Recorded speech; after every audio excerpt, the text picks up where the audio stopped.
The mountain waits beyond the setting sun. Its hollows are filled with those who once breathed. You think the grave is the end of the journey. There are 4 rooms carved into the deep rock. Something is crying for blood within the darkness. Beyond the edge of what the living call the world, there is a boundary. It is where the physical sun ceases its fire, and the spiritual weight of existence begins to press upon the soul. The scribe Enoch was led to this place not as a witness of myth, but as a witness to a terrifying architecture. Most believe that death is a quiet fading, a silence that swallows memory. This is a lie designed to soothe the wicked. In reality, the end of the body is merely the beginning of a cold imprisonment. The West is not a direction, it is a destiny. It is a vastness that swallows all human pretense. Enoch was brought here to see the holding ground for the spirits of men. This is the mountain of separation. I watched the scribe tremble at the sheer weight of the rock. The mountain rose before us, a monolith of such height and hardness that it seemed to mock the mortality of man. It was smooth, as if polished by the friction of billions of souls passing through its gates. There were no paths, no handholds, and no escape. This was the reservoir of spirits, the granary of the Almighty, where the harvest of human history is stored. Enoch saw deep, hollow places, pits within the mountain that defied the laws of nature. These were not caves formed by water or air, but partitions decreed by the Word before the foundations of the world were laid. The silence here was not the absence of sound, but the presence of judgment. The very air was heavy with the residue of lived lives, a thick atmosphere of spiritual consequence that clung to the mountain's face. The hollows were dark, yet they felt like eyes watching us. Here, the first veil of the afterlife is pulled back for the scribe. You have been told that death makes all men equal. You have been told that the dust treats the saint and the murderer with the same indifference. This mountain is the proof that such equality is a myth of the fallen. There is a precise, terrifying order to the waiting room of eternity. Raphael, the holy angel who oversees the spirits of men, stood by as the scribe asked the questions that every soul will one day ask. He asked why the mountain was divided into these specific hollows. He asked why the dead were not gathered in a single heap, but were meticulously partitioned. The answer he received was not one of comfort, but of absolute and immutable law. The Creator does not mix the clean with the corrupt. The first of these hollows was illuminated by a light that did not come from a lamp or a star. Within its depths, a bright spring of water flowed, cold and clear. This was the place for the spirits of the righteous. Even here, in the heart of the mountain of the dead, there is a distinction for those who walked in the truth. They are not yet in their final reward, for the judgment has not yet been pronounced, but they are shielded from the terror that permeates the rest of the rock. They wait in a state of expectation, quenched by the water of life, while the rest of the mountain burns with a different kind of thirst. This spring is the promise of the renewal that is to come for the faithful. Peace is not a gift, it is a boundary.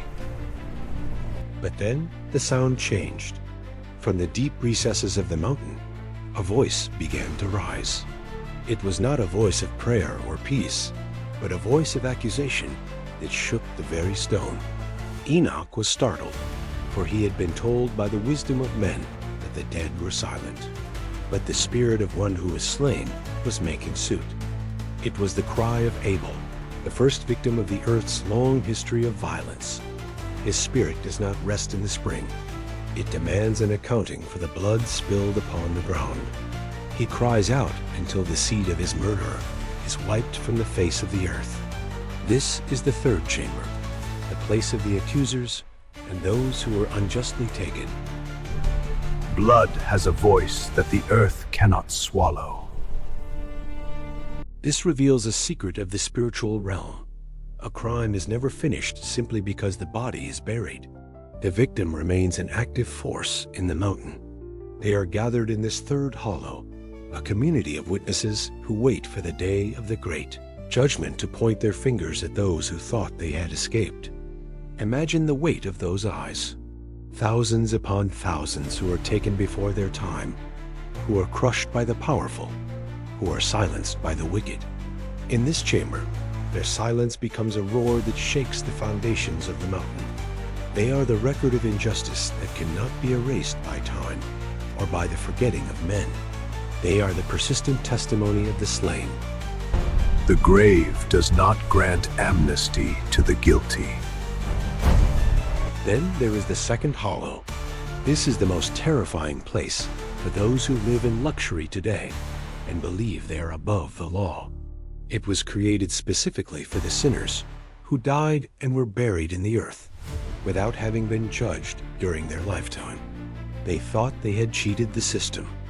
They lived in palaces, they ate the finest meats, and they died in their beds, surrounded by their ill-gotten wealth. They went to the grave believing that they had won the game of existence, but the mountain has claimed them. They are kept here in great pain, bound by the weight of their own unpunished deeds, waiting for the final fire.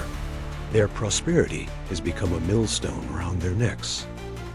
Unpaid debts of the soul are collected in the dark. In this second chamber, there is no bright spring. There is no relief from the heat of their own conscience. There is only the crushing realization that their earthly prosperity was a temporary illusion, a mask that has now been stripped away. They are held here until the great day of judgment and the scourge of fire. Their torment is not a future event. It is a present state of anticipation. They are separated from the righteous by a gulf that no one can cross. The mountain ensures that the sinner and the saint never share the same space, even in death. The architecture of the mountain is the physical manifestation of divine justice, ensuring that every soul is housed according to its true nature. The smooth stone ensures that no soul can hide. Enoch marveled at the design. He saw that the mountain was not just a container, but a filter of the most advanced celestial nature. As the spirits of men depart their bodies, they are pulled toward the west by a spiritual gravity they cannot resist. They do not choose their chamber.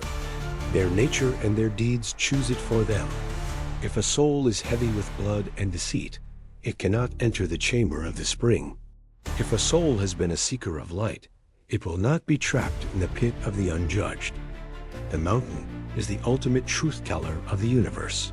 It reveals exactly what a man was, stripping away the titles, the gold, and the carefully crafted lies. You are carving your room with every secret choice. Finally, there was the fourth chamber. This place held a different kind of dread, the dread of the void. It was for those who were transgressors, companions of the lawless, but who did not complete their path of destruction. They are the ones who are neither fully righteous nor fully wicked in the eyes of the mountain's test logic. They are kept here in a state of eternal suspension. Raphael explained that they will not be raised on the day of judgment, nor will they be punished with the same intensity as the great sinners. They are the forgotten ones of the mountain. They are the souls who stood for nothing, and thus inherit nothingness. They are the inhabitants of the gray stillness. Indifference is a slow death that lasts forever. This fourth chamber is a warning to those who think they can remain neutral in the war between light and darkness. To be a companion of the lawless is enough to lose your inheritance of the bright spring. The mountain does not accept excuses of following orders or remaining silent while the innocent were oppressed. If you have been part of the corruption, you are part of the mountain's judgment. These spirits wait in a gray stillness, a purgatory of their own making, where the only thing they have left is the memory of what they could have been if they had chosen a side. They are the tragic remnants of lives lived without purpose, now stored in the cold hollow of the forgotten. The Most High sees the heart that refuses to move.